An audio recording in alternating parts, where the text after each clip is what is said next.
I just wanted to go over the electronic gamer scoreboard for this new Strike Zone game that I've come up with. And so we'll go into it, and this is what you'll see when you first go into it. Right now I only have the 2015 Cubs, 2015 Dodgers, 1936 Yankees, and 1983 Orioles. So we'll go ahead and load up 2015 Cubs by clicking here, and it will load up the lineup, and then Dodgers, and it will load up the home team over here. I'm going to start Kyle Hendricks instead of John Lester, so I will click on Kyle Hendricks to highlight him, and then click on this little square. And to load these lineups, you want to click on Find if you're in a game, but for right now, at the beginning, just click on Load Lineups, and the automation will do that for you for all the players. You can see it's going through and loading all the players. After it's loaded, you hit a Start button over here, and that's how you get into the game area. You can select a different ballpark if you want. Since we're playing in Dodger Stadium, pick that one. So basically it's ready to go. Lineups are loaded. You can view the different players if you need to for some reason. If you want to see the left fielder, you can see his glove is a 3, and he's an SP. An SP means he has speed. So certain players have speed. And that comes into play if you use these old charts up here I have for base running. You'll notice some of them reference SP. So I used SP on some of the fast runners.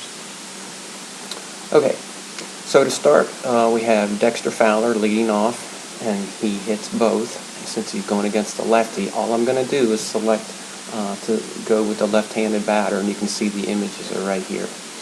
These are your home run walls, and you can change them if you want it to be a different dimension. You can say that right center is 410 or whatever. Okay, so we're going to start off by choosing which side of the plate we want to bat from. And for Dexter, against the lefty, he's going to be batting right. So click this, right-handed batter. And here comes the pitch. So this is what the batter first sees. We have to decide if we want to swing or take. So I'll say take, and it's a slider. And he snuck a slider in, and since we said take, we have to select ball or strike. And since it's inside the green, it's a strike. So the count is now 0-1. And here's the next pitch automatically. I'm going to say swing on this one. It's right there. And then the pitch will complete. It was a curve ball. It ended up right here. It's performing the pitcher-batter role. And what it does, it takes Clayton's initial rating of 4 and does a 2d6 against it. And he comes up with a 7. And Dexter Fowler's rating was 4, I think. And his 2d6 in addition to that comes up to 13. So he has won the pitcher-batter dice rolls. So we have the ability to make contact with the ball. So we'll just click here, and the ground ball to the first baseman, and he has a play on the ball, else it's an error. And what we've done here is it's automatically showing the first baseman's defensive card. His glove rating was like a 4, I believe. There's a 2d6 roll in the background, added to it to 12, and this is the number required to make the play. So he has a 12 against the required number of 7 inside this little glove image. So it's an out. So we just select out. And the next batter is up. He's a right-hander. So I'll select the arrow to select right-hander. Here comes the pitch. It's coming inside, so I'm going to take that one. And it's a curve ball. Inside. Ball. Next pitch is looking pretty good, so I'll take a cut at it. It's a fastball. It stays right there. So it's performing the pitcher-batter dice roll in the background. And since the pitcher's roll is high, I have no chance to make contact. It's a strike. So I have to click strike. Counts 1-1. Here comes the pitch. And it's looking right here initially, so I'll take a cut at it. The fastball, performing batter pitcher roll. And again, Clayton has 1, so pitcher roll high, it's a strike. I can't get contact if the pitcher roll is higher. Counts 1-2. Here comes the pitch. Looks like it's on the outside corner. I'm not sure if he's throwing junk at me, so I'll say take it, and it was. It was a curveball. And it's in the dirt. And what comes up here when it's in the dirt sometimes is there's a chance for a pass ball or a wild pitch. Now we have no runners on. But what will happen on the occasions that it decides that there is a potential for a wild pitch or pass ball, it will display the catcher's card. And his defensive rating, I think, was a 4. With the 2d6 in the background, gives him a total of 12. He needed a 7 to make a successful block of the pitch. Otherwise, it would be a wild pitch or pass ball. But we're not concerned with this right now, so we're just going to say that it's a ball. But if I had runners on, I would advance them if he does not meet the minimum glove requirement to make the stop. So we're going to select the ball. Counts 2-2. Here's the pitch. And it's looking on the inside corner with a 2-2 count. I'll take a cut at it. Performing batter pitcher roll. And Clayton has 1, so I cannot make contact. It has to be a strike, and that's going to strike Chris Denorfia out and bring up Chris Bryant. As soon as I select which way he bats, it will initiate the the pitch. And this one's looking right down the middle. Let's see, I'll take a cut at it. It's a fastball, so it stays right there, performing the batter pitcher roll.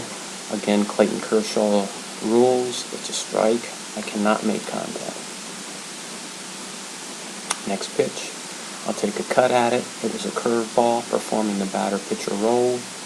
Okay, so the batter, as long as he's equal to or greater than the pitcher's total die roll, you can make contact. So we'll click on contact. It's a foul ball out of play. It counts 0-2. Here's the pitch. It's on the outside. I'll take it. It's down and away. Again, a potential for a pass ball. No runners on. It's a ball. Next pitch. On a 1-2 count. I'm afraid he's going to try to sneak a curveball in here, so I'm going to take a cut at this. And it was a slider. Performing batter pitcher roll. Chris Bryant gets the roll. Contact. So this is a line drive. Shortstop has a chance to make a play. Otherwise, if he can't, based on his fielding number against the required fielding number, it would be a single. If the distance hit is over 150 feet, it's over his head. No error, so it would be a single. So this case, he could have made the play with his 11 against the 9. But since it's 150 feet plus Chris Bryant's 40 feet, it's 190. It's over his head for a line drive base hit. So I'm going to click on the single. This is where you enter base hits, errors, stolen bases, and this is where you click for outs when you want to register a special out, like a double play.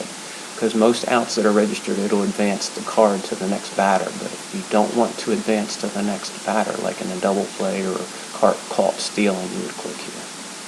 Okay, so this was a single. Next batter is a lefty, Anthony Rizzo. Here comes the pitch. It's on the outside corner. I'm looking outside, so I'll take it. It's a ball. It's a fastball. Next pitch. And I'll take that. It is a ball. That's 2 fastballs in a row. I'll take this one. And that was a changeup. And that's a ball. 3-0 count. Take. And he's hit a strike. Next pitch. Oop, that looks high. Ball. So he was walked. Anthony Rizzo got walked. If you want to see the runner's card while they're on base, just click on their name. And you can see if he's a special speed runner or something, if you need to do that. Also, by clicking on their names, changes the color. So if he was fast, or if I wanted to indicate green or something, I could do that. I'll just leave him yellow. So I'll just click till I get yellow, and then click to close this.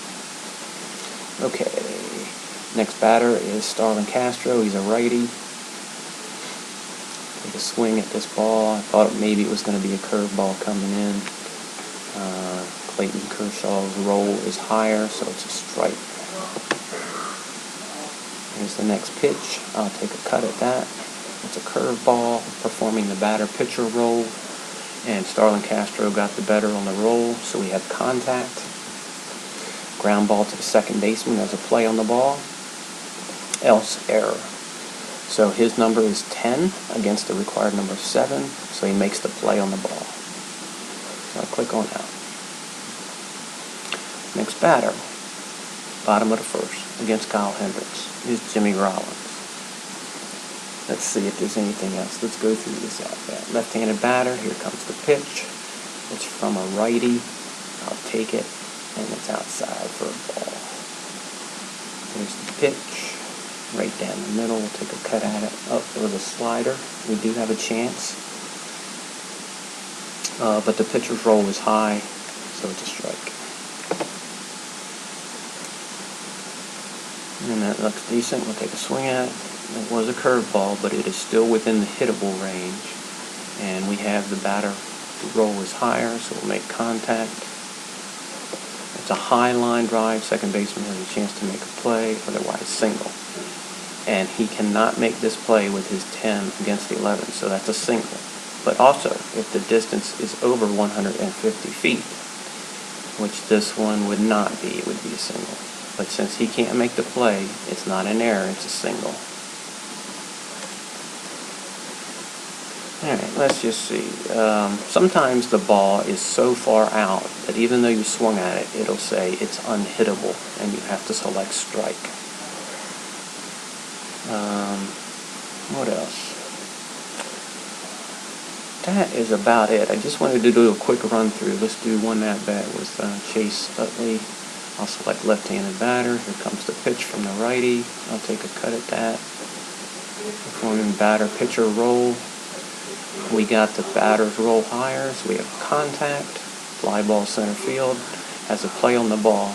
250 feet plus 20 makes it a total of 270 against our 410 wall.